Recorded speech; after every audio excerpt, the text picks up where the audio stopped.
Welcome back to another episode of the Sky Society podcast. Today, my guest is Vanessa Lee. She is a demand generation manager at Adobe. Welcome, Vanessa. Thank you for having me. It's so excited. I'm so excited to talk with you today, Natalie. Thank you, me too. Vanessa is also based in Austin, Texas. We're doing this virtually, which is funny, but we're both in Austin. So excited to have another Austinite in here. But you've been here, I know you went to UT, but were you born and raised in Austin, or did you move here for school?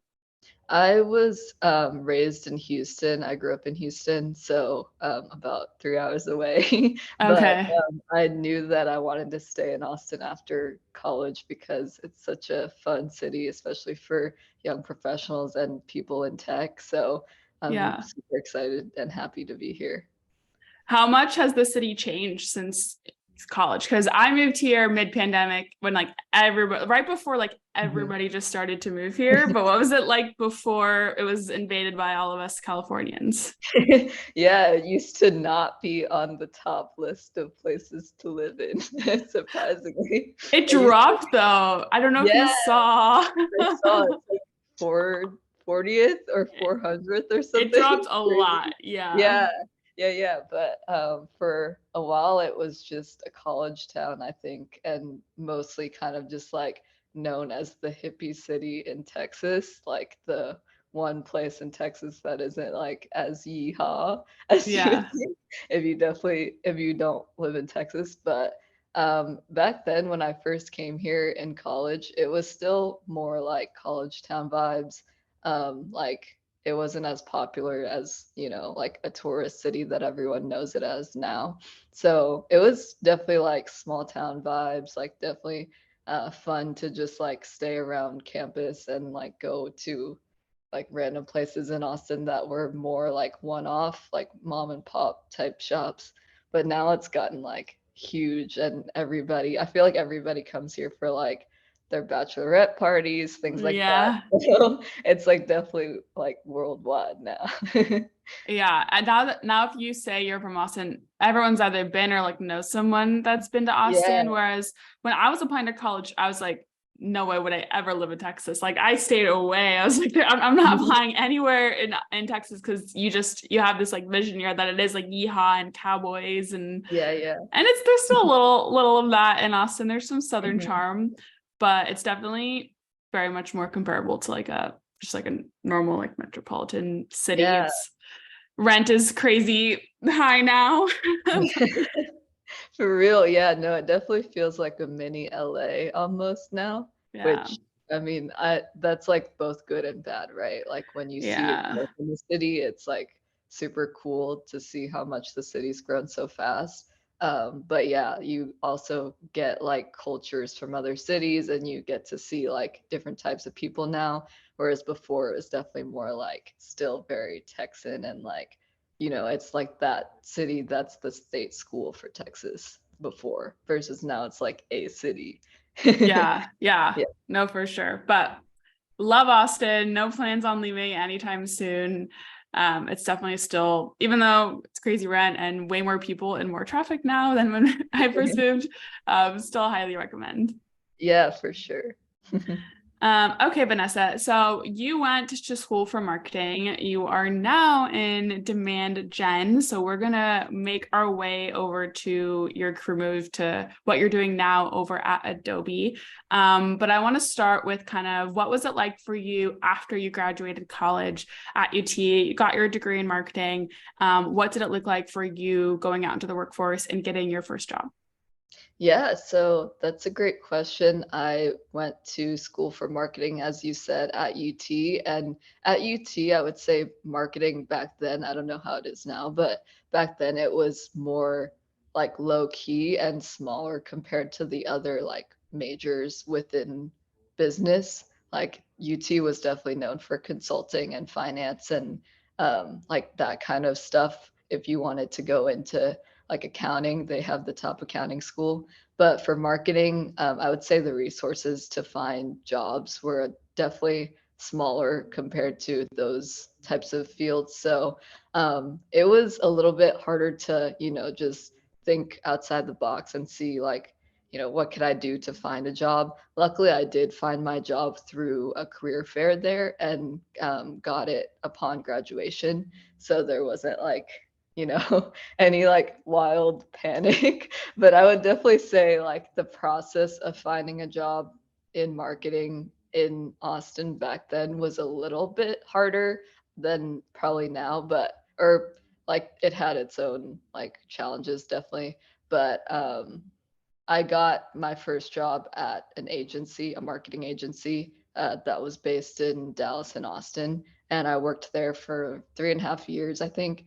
And I would say like the main choice that I had to make when I got that job was whether I wanted to work at a small company starting out in my career versus going to a big, corporate job and kind of like seeing which one I wanted to do more. I did have an internship at Hilton before graduation, so that really helped me get a feel and vibe for what it would be like working at a big corporate company versus, I did also have some sort of or some experience working in smaller situations and smaller companies. So it was definitely like, picking between the two were the main differences. But I'd say I definitely chose the best path for myself because working at the small marketing agency opened me up to so many opportunities with like wearing different hats, getting to work within multiple different types of roles within marketing. Whereas, if I were to start as a marketing specialist at a big company, it would definitely have been, that role and very like narrow, in my opinion. So working at the agency helped a lot in exposing me to social media marketing, marketing technology and automation. That's where I got a lot of certs in marketing technology too, which was super helpful in like learning how to use those tools. And those tools now are kind of like the main grounding points in marketing. If you do anything in marketing, usually it's involving marketing automation and technology to some degree. So building all those skills at my first job definitely helped me, learn how to be a professional marketing person within any company. And then also at the agency, you got to work with different clients. So I'd say that route helped a lot in like exposing me to a lot of different situations and definitely helped me learn how to navigate different challenges that I would say I still see in my current job. I love that you mentioned that was a decision that you had to make because so many girls that I see graduating, I think they're all attracted by the big companies. It sounds so much cooler to work for one of Yeah. those big companies. But the benefit that you just stated about working for a smaller company, I feel like is so often overlooked, but I always try to like reinstate that is that when you work at a smaller company, you're likely going to get your hands dirtier because they're going to give you more Mhm. responsibility than a bigger company is because they have more rules and regulations and there's more of Yeah. like a ladder that you need to climb, like Yeah. whereas when you go to a smaller company and especially an agency, I think is always a really great place to start because you get to see just so many different things Mhm. and really try a bunch of things and then you can kind of figure out what you really like or really build that experience and then that'll take you to where it took you to Adobe to then you can go work at a bigger company and maybe do that a little bit faster. Yeah, no, I definitely agree. I mean, I can't even imagine what my career would have looked like if I started in like a role at Adobe versus how I actually started my career. So it's really wild to think. And another reason why I kind of like had to decide more quickly was because I graduated a year early. So it was harder for me to kind of like have time to decide between the two. So really, I think starting at the small company actually helped to, build up my confidence in marketing and as a professional and really like give me the freedom to feel like I'm still, when you graduate, you still feel kind of like a kid, like a big Yeah. kid going into the big world and you're just like this small girl who like doesn't know how to really like take it all in. But I think starting at the small company made me actually feel like I was important and I was valued because you're not just like this small girl in this time, like huge company, you actually can contribute and can suggest ideas. At least like the one that I worked at. I know there's like so many different situations that people have to consider too, but definitely like don't regret that decision at all and would encourage people to look at both options.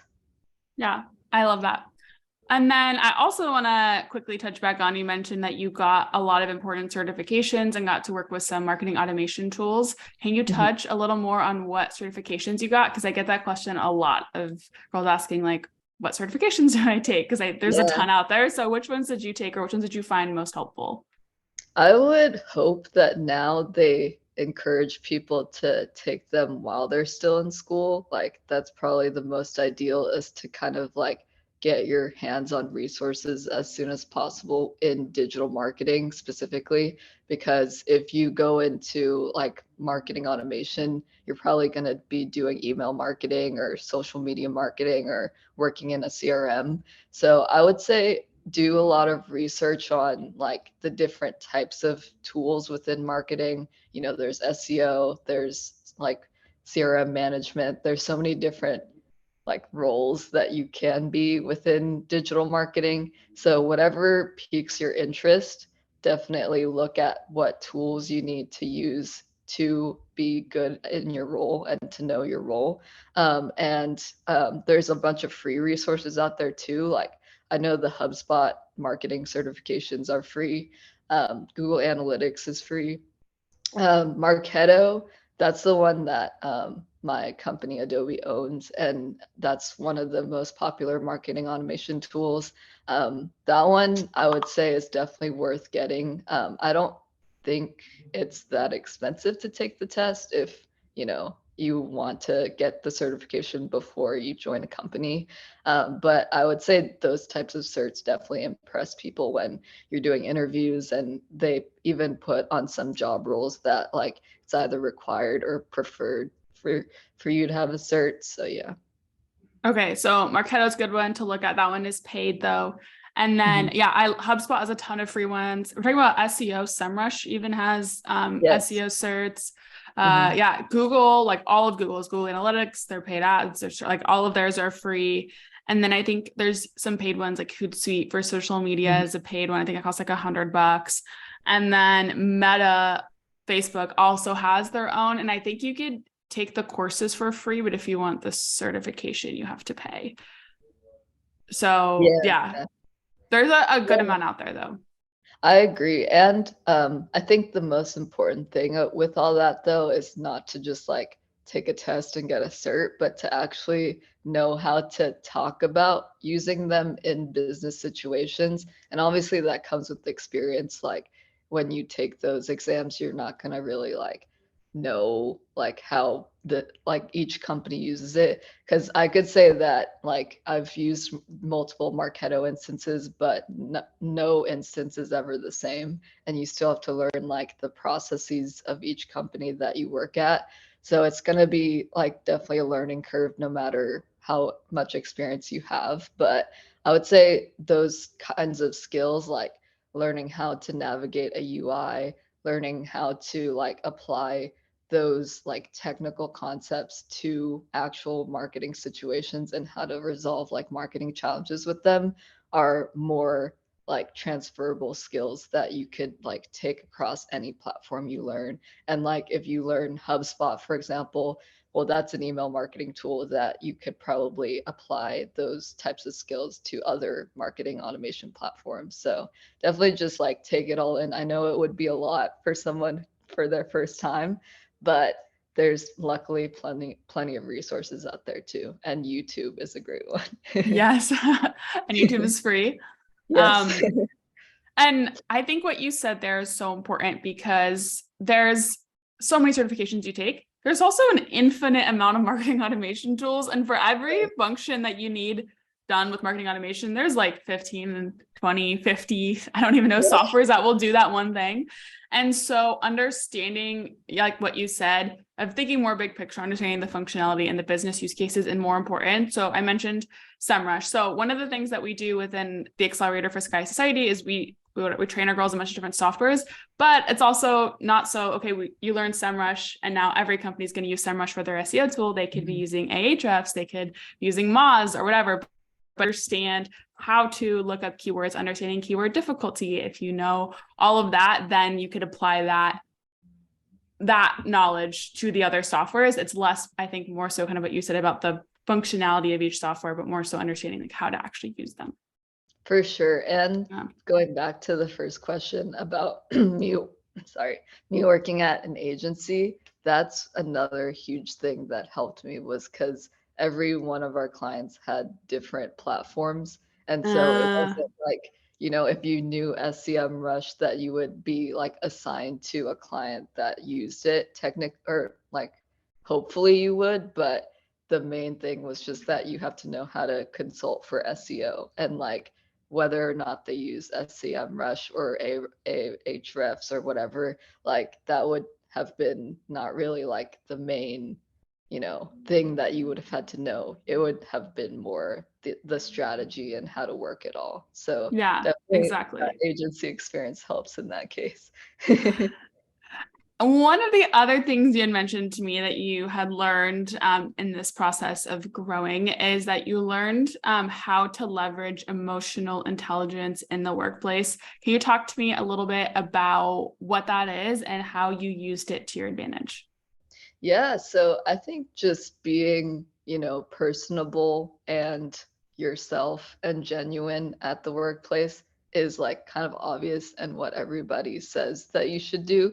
But I think when you actually start working and observe like the people around you, you could tell like if someone is actually applying that advice versus like they're kind of just like a bot or like a square at work. So it's definitely like something to kind of like remind yourself about that, you're not just like some person sitting in a desk all day, like cramming away at their computer. You're a real person who has emotions, who can leverage your emotional intelligence to really push your career path and kind of control the outcome of your career and your day to day even.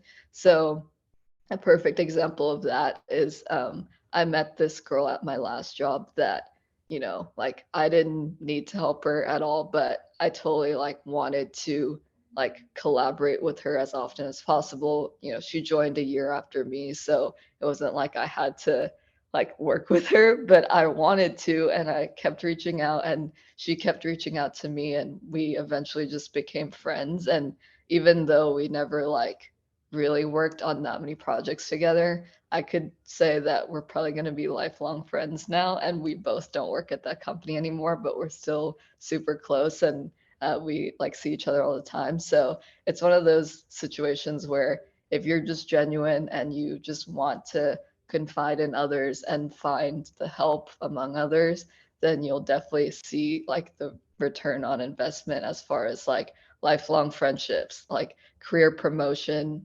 quicker path to promotion.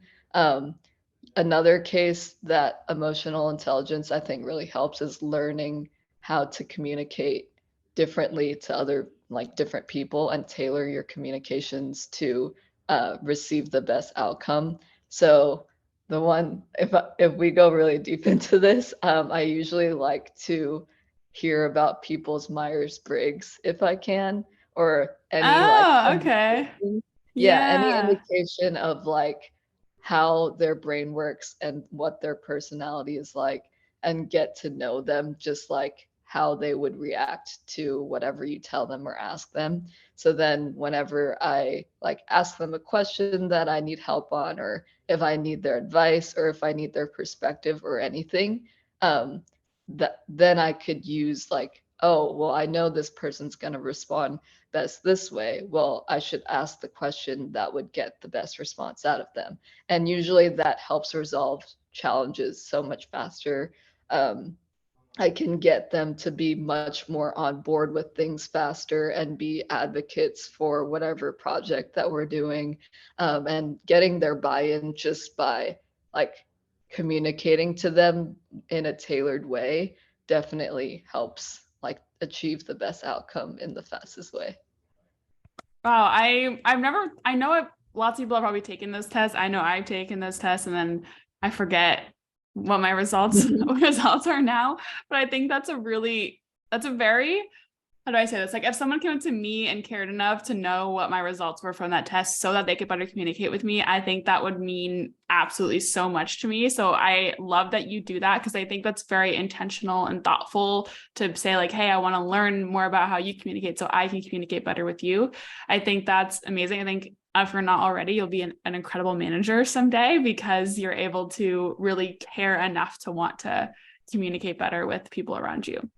Thank you. That means a lot. And yeah, I mean, it's just caring, like what you just said, like caring enough about the people who you work with to learn things like simple things like that really goes a long way. And that's like what I mean by using emotional intelligence is just using your mindfulness and intentionality to communicate best with people and to really be there for them.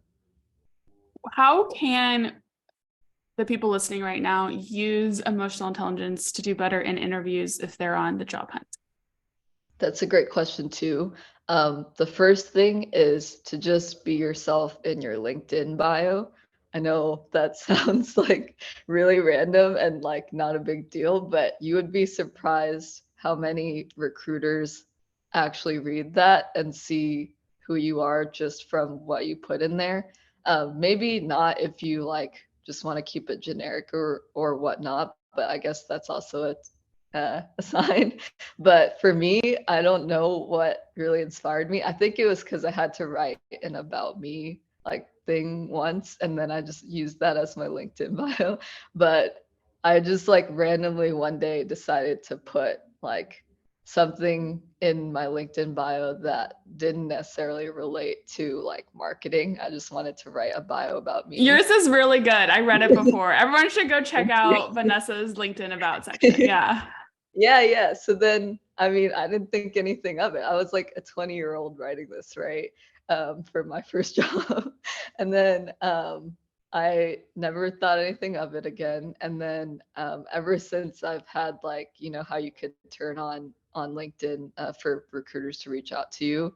Um, Ever since I've had that function on, like so many recruiters will start with like something from my bio and mention that and say, or just say that they love my bio. And like I think that helped me definitely like stand out among other people that they would reach out to. So that's one way to start with just like, you know, like you never think anything of things like that, but that could go a long way. And then another way to just like be like human and like to appeal to human emotion to be more relatable in your interview questions is, or sorry, in your interviews is to have really unique interview questions. Um, you know, you can come up with literally anything you want to ask the interviewer and also read the room. Like, if you know that this person's like really strict as far as just wanting to get through the interview, then maybe don't ask them like personal questions or like questions that are too outside the lines. But for people who like really actually want to get to know you in a job interview, I think that's when you can really step it up with just unique interview questions that people never expect you to bring into an interview. And then that would definitely help you stand out. And I've also gotten so many comments in my interview feedback about just the questions that I'll bring. And that just, you know, shows that you really thought about the interview before coming into it. And you really thought about how to appeal to like just the emotional side of working in a job. Like people really want to work with other people who are just fun to work with and fun to be around. So I think it would really show and be unique if you brought, you know, really cool interview questions. And that's always what I love to do to like kind of wrap up a really good interview. So that's a couple ways for sure. Those are amazing ways. I want to jump back to your bio and LinkedIn, but before I do that, can you give an example of a creative question that you've asked in an interview? So I use this for my job at Adobe actually, and my manager like almost probably hired me because of it. Okay, now 'Cause you really got to tell us. no, I asked at the end, this is the last question. Don't ask it as like a starting question. But the last question I asked him was, if you could describe the culture at Adobe as a genre of music, what would you pick?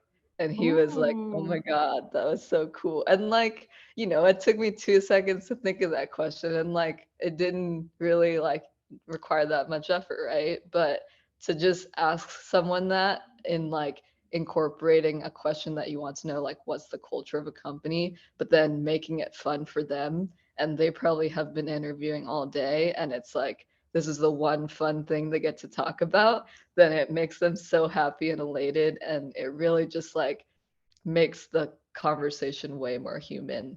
So yeah. Yeah. Okay, I really, really love that. You're giving us so many actionable things here, Vanessa. This is so fun.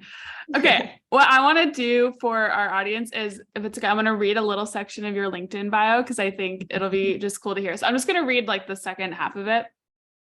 Okay.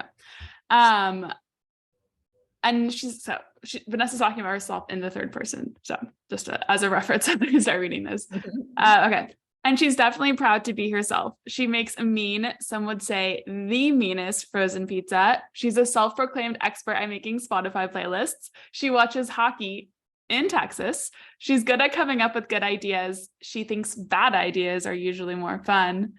Vanessa really wants to meet Beyonce, but she'll be just as happy to meet you. Feel free to say hi. Love it. Was it cringy to hear it out loud? It I was see you just so ducking funny. over there. Yeah. No, like literally I wrote that when I was like a baby. So it's like, oh my God. But yeah, no, like if you can tell, none of that was about being a marketing professional. None of that was like particularly interesting or unique about like, oh, I didn't say that I like have climbed Mount Everest or something unique like that. I definitely just mentioned frozen pizza, hockey, like meeting Beyonce. All of those things are like stuff that people can relate to. And I think if you can be relatable in a unique way, people will want to get to know you and people will want to reach out just based off of that. I 100% agree. And I think so many people in the job search process take things so seriously, or take things like they can't be themselves. They just want to be these like professional little robots. But I think I love the way you've done that. Then that makes it really easy for someone to say like, what's your favorite hockey team? Like, I love hockey. Or, oh my Exactly. gosh, my favorite genre of music is this. Or, oh wow, I just went to, Beyonce's concert. Because there's so many different intros where someone can make a connection with you. I Mhm. always think dogs are a good one too, because everybody Yeah, like, I have a golden doodle. If I say that, everybody has a yeah. golden doodle or knows someone that has a golden doodle. Same with Austin. If you say you live in Austin, same thing. Everyone's like, oh my gosh, I just went there for a bachelorette party. Like, they're kind of those things that doesn't need to be, yeah, climbing Mount Everest. It can be something way more relatable. Yes, for sure. So you are now the demand generation manager over at Adobe. You've been there for almost 2 years now. Can you tell me a little bit about why you decided to kind of make the shift? So before at your digital marketing agency, you were a strategic marketing manager. So why you shifted into demand generation, and a little bit about your role at Adobe. Yeah, so I've always loved Adobe as a company. Like, who doesn't know them? Who doesn't know Photoshop, right? And I was funny enough because I've been using Photoshop since like middle school. I used to have a Tumblr blog and I used to want to like just make a bunch of random like photo edits for my blog. And never would I have ever guessed that I would actually be like working at the company that like has all those tools and using Photoshop for work sometimes. So it's like crazy what you can think of like random skills, could turn into your real job. But yeah, I've always aspired to, work at a company like Adobe. As soon as I like, found out about the job role that they started interviewing like outside of California, because this was back during COVID when I was interviewing. So they were opening up a lot of the roles like across the US remotely. But they do have an Austin office. It's just not like usually where they would hire for marketing. But yeah, so anyways, I have always loved Adobe as a company, and then I have started using Adobe's marketing tools since working. So Marketo is a big one, and then they have a whole marketing suite. So definitely being familiar with the products has like always piqued my interest in the company. And then whenever I saw the opportunity, I was looking for, that kind of next step in my career after working 3 years at my first role. So I always like, kept an eye on that kind of stuff. And then when I saw the opportunity to work, do marketing for Marketo in Marketo, I was like, I need this. So yeah, I think, interviewing across a lot of tech companies was kind of like my goal with interviewing for that time in my life. And then Adobe was definitely a top runner there. And then eventually found out, the company culture is really awesome. They've got, just so many benefits as well. That really made me decide easily on working here. So yeah. Wow, all the things you love combined into one role, essentially. For sure. Yeah, it was definitely a dream job when I got it, and I was so happy. Can you share a little bit about what a day in your life looks like or what a demand generation manager does? Yeah, so a demand gen manager, it's pretty broad of a term here at Adobe. I know demand gen in general is usually a term for like, lead gen and kind of like top of funnel type of marketing. But with our team, it's kind of more just like email marketing and like kind of broader. So I do a couple of demand gen tactics like sponsored email and things like that. But the day in then for me is usually working in Marketo, working like kind of both strategy and execution for email marketing. So the strategy side being like content planning for my programs, deciding, what kinds of programs I want to run, things like that. And then on the other side of it, it's execution, which is like actually prepping, like building the email programs in Marketo. We do have, support on that side too, but a lot of it is, you still have to know how to use the tools. You still have to navigate, all of Adobe's technologies, which we have so many here, as you probably could guess. But I would say like that's where back to knowing how to use marketing technology broadly definitely helps, because if I didn't know how to use Marketo and just wanted to like build a program, I probably would build the program to just like be whatever bounds I want. But actually knowing how to use Marketo has helped me a lot with like picking out what kind of like audience filtering I want to do. Like specific things that you have to know in order to build a successful campaign definitely comes with like experience in the tech. So that's kind of the day to day right now is like navigating both technology and like working with teams in order to build programs and to drive demand for our org. Awesome. I don't think we've had anyone in this area on the podcast, so I'm glad you get to talk about it a little bit more. And I think so. Yeah. Now, for those listening, if you do see demand gen out there, hopefully you have a little bit more of an idea of like what that means in terms of the job. But from what I'm getting from you is that you're basically focused more on top of funnel marketing, and more so on the lead gen side. Is Yeah, that yeah. correct? So Yeah. yeah, so that's broadly like what demand gen would be if you're like looking at a role. And then also because my team is focused on greenfield, meaning only prospects, not anyone who already is a Adobe customer. So that's another thing is like you within marketing at big companies, you're probably going to be assigned to like kind of like an area of expertise in what you do day to day, and then on top of that you may be assigned to like a segment. So my segment would just be, prospects and people within one area of our database. Got it. Okay, well, the one other thing I want to touch on with you really quickly is you mentioned, well, earlier when you were talking about how your role is fully remote and how you don't go into office. And one of the things that even me working from remotely at home that I've struggled with is also feeling like lonely sometimes, or just like loving the freedom of working remote, but also kind of missing the community connection you get from working in office. And I know your hub for Adobe is not in Austin. Do you have any advice for when it comes to managing working from home like full time, or being productive, or staying motivated and staying happy while working remote fully? Honestly, that's like a great question that I would love advice on too. Yeah, I think working from home has definitely brought benefits like having a way more flexible schedule, getting to like, make your own lunch whenever you want or like do laundry throughout the day. And also like depending on what company you work at, like the culture could be really chill. So like as long as you get your work done, you don't necessarily have to like always sit at your desk from 9 to 5. So that kind of thing has like allowed a lot of opportunities for freedom in during the workday. But I think what you're asking about, like how to stay organized and on top of things, um, definitely like contrasts that. So in order to do that for me, there's plenty of tools out there like Trello where you can keep track of like to-do lists and things you need to do on a weekly basis.